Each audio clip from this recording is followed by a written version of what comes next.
of the song, and my assignment, Focus on the Positive, brought this song to mind because rainy days and Sundays are not necessarily inherently negative, as the song indicates. Think about it.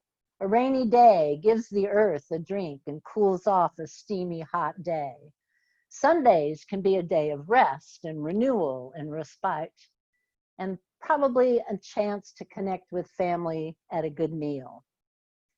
So I think that we can sometimes see things as negative or positive based on how we frame them, what our perspective is, and what that inner voice in our head is telling us about it. But like DJ said, the last month I've been keeping a journal so I could become mindful of how I'm framing things, whether it's negative or positive. And I wanted to be able to learn to practice more positive ways of directing my feelings. And I want to share some of this journey with you. So being a homebody naturally during this pandemic, it has been kind of easy for me to kind of let my connections and my relationships slip. And that voice inside my head gives me plenty of excuses. It's not safe to connect with people outside my bubble. You know, I'm swamped at work. I just don't have the bandwidth. And they don't have the time anyway, so it's best if I just leave them alone. Yada, yada, yada. I'm comfortable being by myself, but I have become uncomfortable with how negative I feel about that. Like I'm failing at being a sister, a friend, and a mother. So, as always, I look to my dad for the best example to how to deal with it. He recites the names of all of the people that he is grateful to have in his life. Wow. Obviously, his family is at the top, but he includes, his priests from church that he went to when he was a kid, army buddies, people that were in his career, anybody, the guy that he met at the grocery store. So his list is so long that it takes him now 45 minutes to an hour to offer up his gratitude like a prayer before he goes to sleep at night. His expression of thanks is just so powerful to me. So taking his example, I began to write personal notes of thanks to people who have been important in my life in big ways and small ways. I tell them one or two things that had an impact on me that they might not even realize did something for me. A kindness, a shared joy, a lesson that they taught me when I needed it. Immediately, I felt more connected. My spirits were lifted. Now, when I feel remote or annoyed, I look for ways to express gratitude in the moment to someone else. Nothing is more powerful than that instant gratification and connection that comes from giving gratitude. And that really helps silence some of those inner voices. But believe me, there are other voices, and this project has brought them to my attention as well.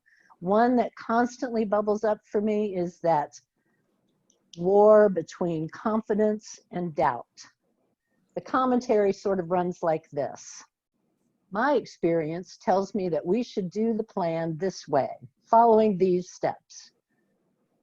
But if I'm so experienced, why am I just a manager? Why would anybody follow my lead? I'm confident that my plan is the best, but I really don't have a track record to prove it. Why would anyone think it would work? I have years of professional experience, and you should just trust me and do it my way. But what if your idea is better? And what if the boss knows that too? Yada, yada, yada.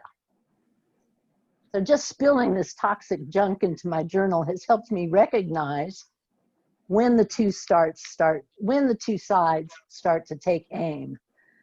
And I've learned a few things. One, don't take sides. I have to let the duality play against each other for a little bit and let my inner voice come up with counter arguments. For each doubt, I think of a pro and a con to help vanquish it. Is it really valid? I take my temperature for my confidence level. Is it 20%? Is it 40%? Is it 80%? At what point am I willing to trust in my own confidence? Second, be humble. Whenever I feel I am right and I want everyone else to applaud my rightness, that is the time I have to take a step back and take a bite of humble pie. I have learned to be an active listener and to gain a better understanding of other people's ideas. Being determined to stand up for my view sometimes can deter the entire team from being effective, and it creates unnecessary havoc and bad feelings. Finally, be prepared. Doubt can point out weaknesses that can be easily remedied. If my idea needs a proof, then I need to know how to do the research and analysis to support it. If I doubt my leadership, then I need to find the resources like Toastmasters that help me develop those skills. Instead of throwing my experience around, I should use my experience as an example and be a mentor. Being mindful of my tendency to undermine my confidence with doubt has helped me practice some positive methods to quiet the rackets. Fellow Toastmasters, this journey to focus on the positive has proven to be a trip well worth the effort. And I hope you will consider making your own journal and to find out what your inner voice is saying to you about rainy days and Sundays. Toastmaster.